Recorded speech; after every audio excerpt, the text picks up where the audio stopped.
Given its importance on the Velvet Underground and Nico's debut, it is almost inconceivable to think that Sunday Morning Nearly Didn't exist at all.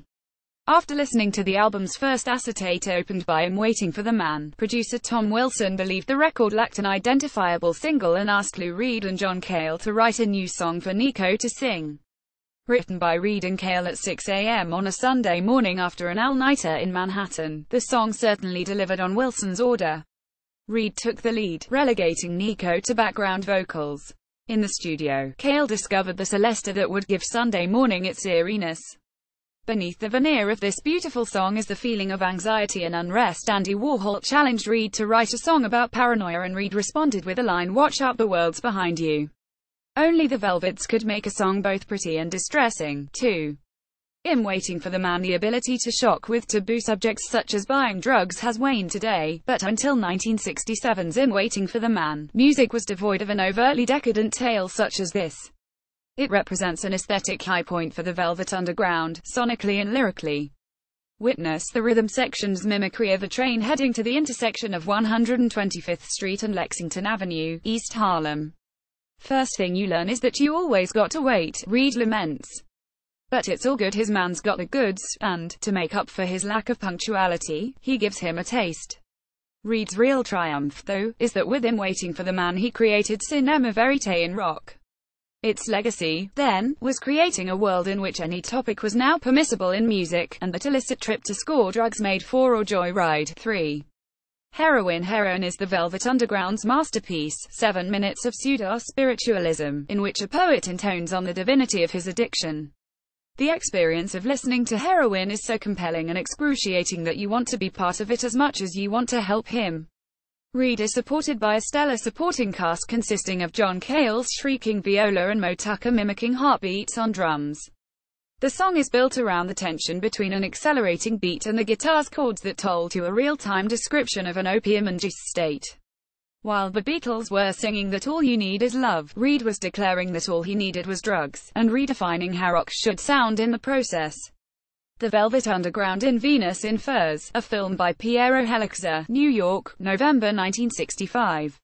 Lou Reed Center. Photograph Adam Ritchie Ed Ferns 4. Venus in Furs. Venus in Furs is startling in form and content. The title is taken from Leopold von Sacher-Masoch's novella of the same name, a copy of which Reed apparently found on the street.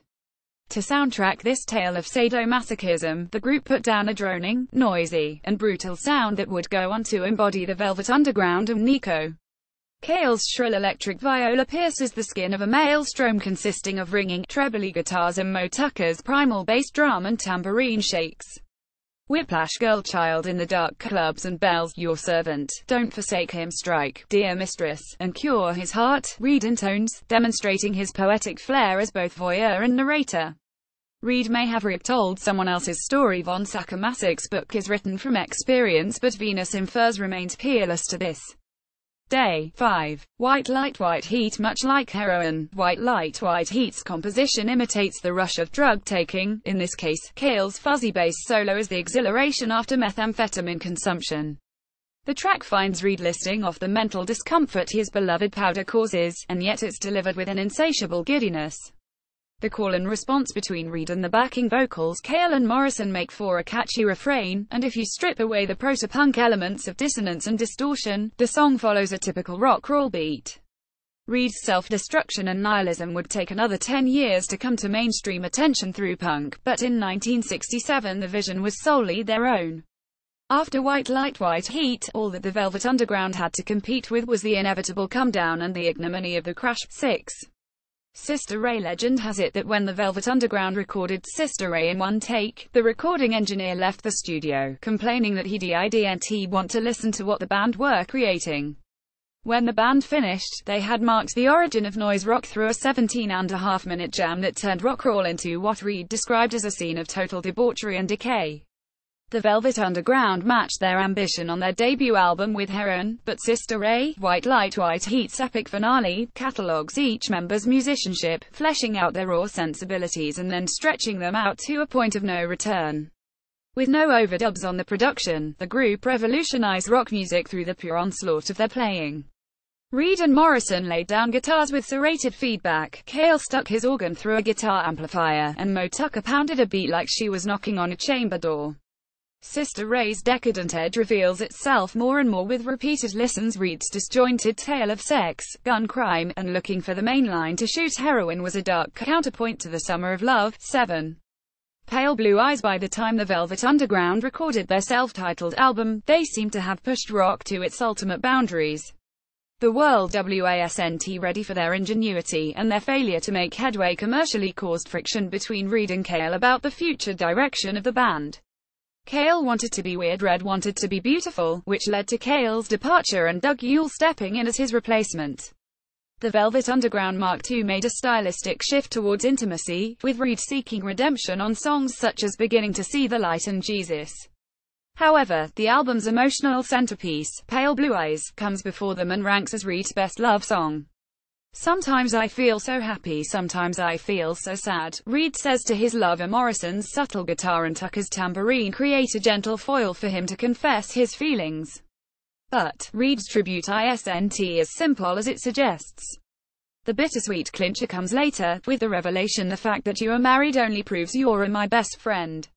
His delivery comes with a sigh of defeat. For Reed, at least for now, absolution would have to wait. 8. What Goes On. Along with Beginning to See the Light, What Goes On is the Velvet Underground's bona fide rocker, a jewel of chugging multi-tracked guitars, a blissful solo and an organ sound so beatific that Talking Heads lifted it for the end of Once in a Lifetime and Stereolab made an entire discography out of it. The Velvet Underground may have focused on melody and candor with their third album, but Reed's obsession with mind states, him going up, him going down, and anxiety 1 minute born 1 minute doomed still holds sway here. Reed's lyrics slightly cribbed from the Beatles' song of the same name found on Rubber Soul, though that is where the comparison ends. Reed's words serve as the prelude to the song's transcendent nature, and this song revels in the energy contained by the band's tight performance. Euphoric and hard-edged, it proved that when the Velvet Underground wanted to be less experimental, they could rock as successfully as the Byrds or anyone else across the continent. 9. Rock and Roll. Taken from their fourth album Loaded, Rock and Roll is the Velvet Underground's feel-good anthem and one that can lift the mood of any listener.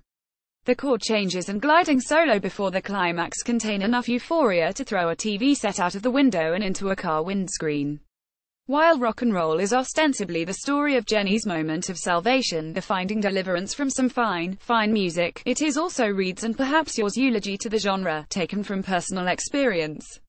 Rock and roll, he said, is about me. If I hadn't heard rock roll on the radio, I would have had no idea there was life on this planet. To that end, rock and roll is for all the kids who long to escape from suburban and small-town inertia, even if it's only for 5 minutes. Trust Lou, it's alright. Now. 10.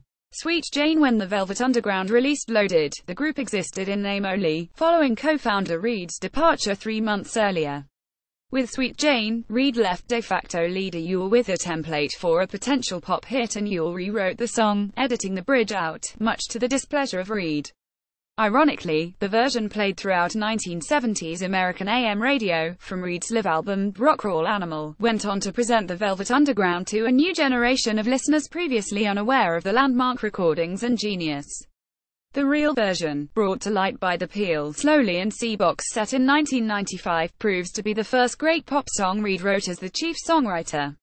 Sweet Jane's saccharine quality owes much to the notes and harmonies of the chorus, and the bridge Heavenly Wine and Roses seems to whisper to her when he smiles ranks as the finest vocal Reed ever recorded for the Velvet Underground.